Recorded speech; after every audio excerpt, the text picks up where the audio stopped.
பக்தர்களுக்கு என் அன்பு வணக்கங்கள். ஓம் சாய்ராம். என் அன்பு குழந்தையே, உன் வாழ்க்கை உன் கையை விட்டு போகவில்லை.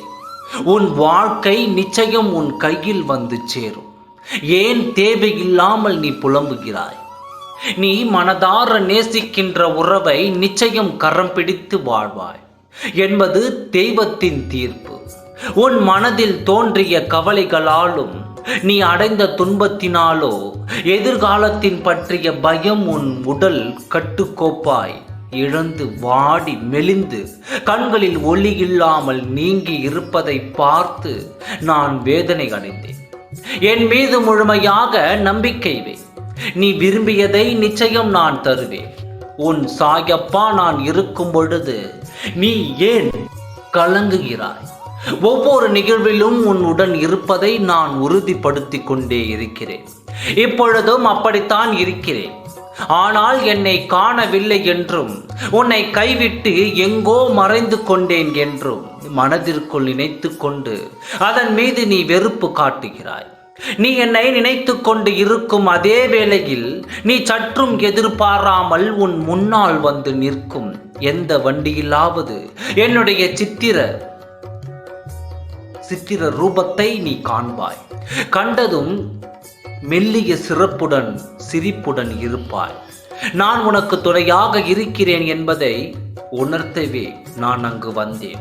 நான் இன்னொருவர் ரூபத்திலும் இருப்பேன் என்பதை உணர்ந்து பிறரை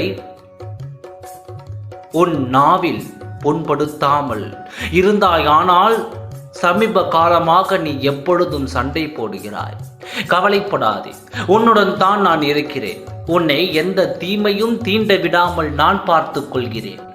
என் குழந்தைகளை நான் ஒரு பொழுதும் எந்த சூழலிலும் கைவிட மாட்டேன். நான் உன் முன்னே தான் அமர்ந்து கொண்டிருக்கிறேன். ஆனால் நீயோ என்னால் சரியாக சாப்பிட முடியவில்லை, எனக்கு நிம்மதி இல்லை என்று நீ உணர்கின்றாய். இப்படி யோசிப்பதை நீ முதலில் நிறுத்து. ஏன் இப்படி செய்கிறாய்? ஒரு பொழுதும் எதற்காகவும் கலங்காதே. கண்ணே, ஒருமுறை உன் மனது சொல்வதை கேள். உன்னை பற்றி தெரிந்து கொள்ளும் நேரம் வரும். எதையுமே கேட்டு வாங்கிக் கொள்ளக்கூடாது. தானாக வந்தால்தான் அதற்கு சிறப்பு. வாழ்க்கையில் புரிந்து நடை போட்டு பழகிக்கொள். பசிக்கு அன்னம் இடுவதையும் கடினமான சூழ்நிலையிலும் உன்னிடம் யாசகம் கேட்டு வருவோருக்கு முதலில் உதவி செய்ய பழகிக்கொள். நீ விரும்பிய வாழ்க்கை நான் அமைத்து தருவேன். உனக்கு எது நல்லதோ அதை நிச்சயமாக நான் செய்வேன். நல்லதே நடக்கும். உனக்கு நல்லதே நடக்கும். ஓம் சாய்ராம். நன்றி, வணக்கம்.